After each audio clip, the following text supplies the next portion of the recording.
the editor at thequorumreport.com, 40-plus years of doing this gig, and the host of the Texas Take podcast. It's our buddy Scott Braddock. Happy New Year, man. How you doing? Happy New Year, Mark. How are you? I am fantastic. All right, let's do some speaker battle and then other stuff that the legislature will do. I'm just trying to understand everybody. Yeah. I get that there are people who liked Dade Phelan and didn't, and most of the folks who liked Dade Phelan liked Dustin Burrows. Most of the folks who didn't like David Cook. So far so good.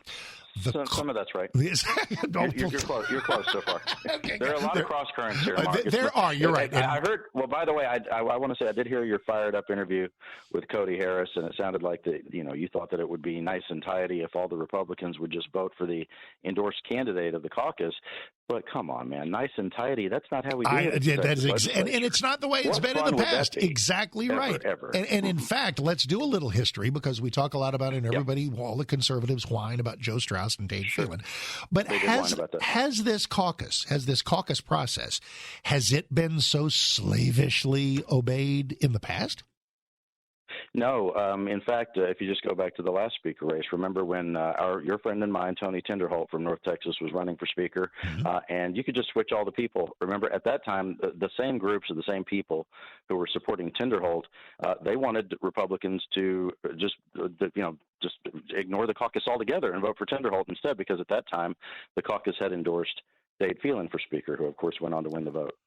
So we like caucus results that favor our guy, and we sometimes sneeze at caucus results that don't favor our guy. So, yeah, well, right. Well, here's something I find interesting about this whole caucus and the caucus process.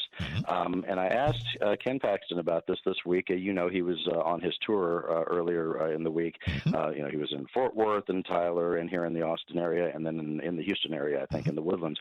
And I asked him about the process because, look, there's so many competing personalities here, as you point out, and it's hard to keep up with all of that. But there seems to be this call for just fealty to the process. So I asked him about that. And I said, and the video of this is on my Twitter feed, at Scott Braddock, shameless plug.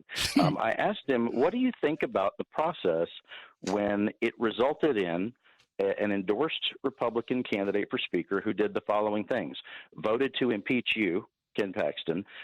He's not for school choice, as far as I can tell from the record, and voted for casinos. I've had some grassroots conservatives reach out and say, really, David Cook is our guy? That's what I'm talking about with all those things.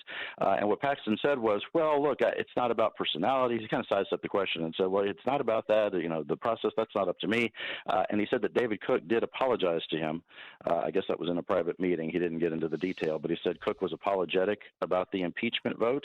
I'm not sure that would have been good enough last year during all those primaries when Paxton was going after people who had voted to impeach him. That's a good question. So, I don't. Pause for a second. I don't know, but none of these impeachment monkeys apologized. Was there anybody who said, hey, I voted to impeach, but I wish I could have that back and I regret it? Yes. Who else? Yes, sir. Gary Gates down in the Houston area. You know, it's hard to keep up with. No, but that's why we like you, is you keep track. Now, I'm here for this. Yes. Did he do that? And pardon me for not being Houston literate. Did he lose? Yeah. No, Gary Gates is still a member. Ta-da! So maybe if you own up to it, right? then maybe you survive. But on the other things, this gets interesting because I have had people try to suggest that Dustin Burrows is just more conservative. Which on a couple of things, I don't know, he might be. But the school choice, give me Cook on school choice. Cook on school choice, every year in the legislative session, every other year, there has been the tradition of voting on an amendment in the budget process that would ban the use of taxpayer dollars for a school voucher or anything that looks like it, ESAs or anything like that. And on that vote, David Cook voted present, not voting. And this is what I think Jared Patterson and some other conservatives have pointed to, some of those who are supporting Burrows. Burrows has been all in for the governor's school choice program and wants to get that passed. So I would say on that, if you think that being for school choice is, quote, conservative, which I don't, by the way, but if you think that, then Burrows is definitely more conservative than Cook. Casinos are both Cook and casinos and Burrows and casinos. Yeah, that's basically a wash. I think that was They that both was a love leadership priority in the House. That was a leadership priority in the House. Yeah, 'cause and it may Dave be loved again this time around, depending on who the speaker is. Yeah, gotcha. All right, so And it might not be one of these guys. Huh? It might not be one of these guys. This is the most interesting thing about this. Yeah. So you have David Cook, who at least as of right now seems to be topped out at about 60 votes. And as you know, the magic number to be Speaker in the House is 76. Yep. That's half of the membership. Mm-hmm. And our understanding, Mark, and we're going to find out more because this is uncharted territory. I've been doing this a long time and I've never seen anything like this. And by the way, I've been talking to veterans of the process going back to the 60s and 70s. Mm-hmm. They've never seen anything like it either. Right. To be this close to session and not have the Speaker race kind of settled up. Mm-hmm. But with Cook, he seems to be topped out at about 60 votes. That's not enough. Mm-hmm. And on the other side of the equation, you have Burrows, who's topped out at about 70 votes. That's still not enough either. So if we get to Tuesday and neither one has 76 votes, there is the possibility that you might see nominations from the floor of someone else who could maybe put together that magic number. If Burrows is topped out at 70, do you get to that with 62 Democrats and 8 Republicans? He could maybe get there, but keep this in mind, too. There is a Democrat running for Speaker. Ana Maria Ramos from Dallas County is running, and I do expect her to get at least a handful of Democratic votes. It's been really interesting to watch this play out. Over the last 2 years, really, I've started to think about the idea that, you and I, we keep, the finger on the pulse of what's happening in Republican primaries and all the pressure there has been on Republican members to support the quote-unquote most conservative Speaker candidate and all of that. That's been going on for a long time now, right? But over the last 2 years, I've noticed in traveling around the state, as you know I do, for all those primaries and general elections, there are a lot of Democrats who are increasingly under pressure to vote for one of their own for Speaker. Well, sure. And so I think there may be, but that just hasn't happened before. No, right? and I think that we might on Tuesday see it happen for the first time. Maybe 5 or 6 might vote for her. And for every Democrat that actually votes for a Democrat for Speaker, which is A, an exercise in futility, but B, good optics, I can totally understand that. For every Democrat that does that, that's another Republican whom the Republican nominee has to get in order to get to that magic number of 76. Okay, so what's the pressure campaign like of the next 5 days? Because the sort of the Paxton, Abraham George, David Cook, grassroots, Dan Patrick world wants to say, hey, we had the caucus. You can sneeze at the caucus or embrace the caucus, but we did it. And our guy is David Cook. And the Burrows people are saying, nope, we like our guy. Can anybody? Cody just a moment ago said he thinks that Dustin Burrows can get a majority of Republicans. I don't believe that for a minute. I don't either. And here, look, before the caucus process had played out, one of the veteran Republican members of the House had said to me that there are fewer Democrats in the House than in past legislative sessions, but if they were to unify, they would be more powerful than the Republicans because, as you've been covering on the show, the Republicans are at each other's throats, especially about this, right? Yeah. And if they would unify, I asked this question of the little governor, Dan Patrick, this week. I said, well, what if it's the same thing you asked Cody? What if they just all unified on the Republican side? Couldn't they just pick the Speaker? Why is it that even Dan Patrick admits that it has to be someone who can win with Democratic votes? David Cook right now is courting Democrats. I mean, he floated last week, and we reported at QuorumReport.com, he floated the idea of enrollment-based funding for public schools in Texas. Without getting into the weeds of all that, it's kind of a holy grail for Democrats and those pro-public education Republicans because we're one of only 6 states that doesn't fund schools that way. Instead, we do what they call butts in seats in the schools. If the kids are there, then the state cuts a check for the students. This is something that Democrats really want. And so if Cook is able to win, he would still need something like 20 Democrats to come over to his side. And so that's why I do hold out this possibility that you might see a third or fourth candidate, Mark. And I'm not saying that this is what's going to happen. As you know, I'm almost evangelical about it. I don't make predictions. But the Speaker battle might take more than Tuesday. It could take Tuesday, Wednesday, Thursday. It could take a while. Scott Braddock is here from QuorumReport.com. So, okay, well, let's do this then, without predicting, just maybe who if just looks like nobody, if neither David Cook nor Dustin Burrows can get to 76, do we get the return of the guy who seemed like the anointed one there for a couple of months, Dr. Tom Oliverson of Cyprus?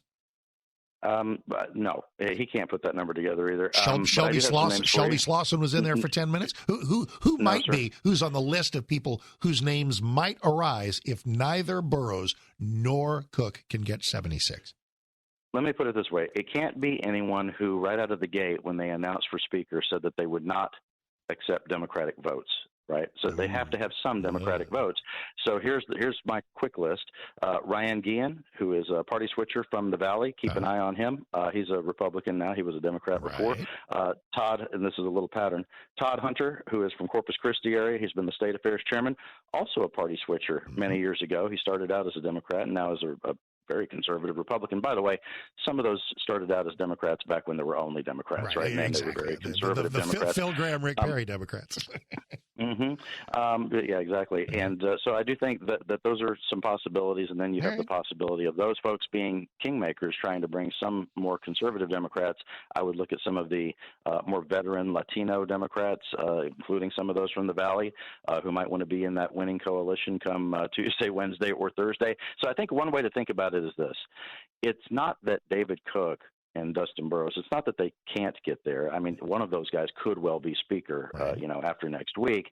But I think for folks to think that those are the only possibilities is the wrong way to think about it. We're not done. At some point we will be, though. So let's spend at least our last couple of minutes talking about what this legislature might actually do. You mean actual issues? Exactly. Wow, look at the time. Let's at least give that a couple of minutes and then explore it further maybe once they're underway. We always enjoy having you. What's big? I mean, obviously border stuff, casino stuff, I don't know, legal weed. What's going to be big? I've got the list for you here, Mark. Ready? Here we go. School vouchers and school funding, I think those will probably have to be debated together the way the governor has set it up. Property taxes, you remember they fixed that 2 years ago. They'll just have to fix it again. One of the veterans of the legislative process told me that property taxes, that's easy to fix. They fix it every 2 years. Home insurance, of course, those rates are going through the roof. You have some very conservative members, including Briscoe Cain from Houston, Kelly Hancock from DFW, talking about trying to rein that in. Border security, which you mentioned, casinos and sports betting, that's going to be big. The lieutenant governor wants to go the opposite way on marijuana, right? He wants to ban all products with THC. Yes, indeed. He also wants to make a big investment in battling dementia as well and water infrastructure. A huge investment expected to be, made in that. And look, they've got a lot of money to play with. If they tell you they don't have the resources for something, that's not true. They have about a $22 billion surplus, something like that, Mark. Sure do. The rainy day fund. And anytime they have a mountain of money, it actually makes it a harder legislative session for the members of the House and Senate because it's harder for them to tell people who want a piece of that pie no, because there is plenty of cash. Exactly. All right, last thing, because I'm fascinated by it. It's not front of mind to anybody, but it's just something that and that's the casino thing. I believe two things are true at the same time. If it went to a referendum, I believe it would narrowly pass. However, I think it's totally dead on arrival with the elected officials that we have right now. Are both of those true? That's probably right, and I don't even think it would be a narrow victory at the polls. Every poll I've ever seen shows north of 75% support for it out there. I think that Lieutenant Governor Patrick is the key on this, and as I've said on the Texas Take podcast, he's not necessarily against it, at least in his public commentary. You know this, you've seen this. He's kind of doing a little sidestep, like the governor in that movie from years ago. He says, well, if the opposition starts to come out in force, then that's when you'll know that it's actually getting some traction.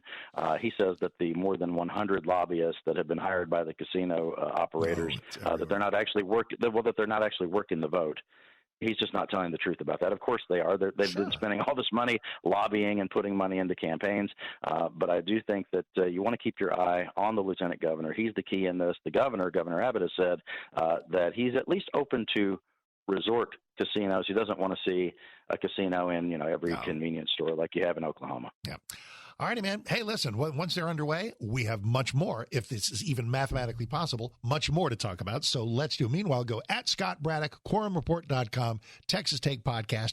Thank you, man. You're about, if this is possible, you're about to get even busier, and we appreciate the time you take out for us. I'm ready. Keep my number on hand, Mark. We got it. We got it. Scott Braddock out of Austin.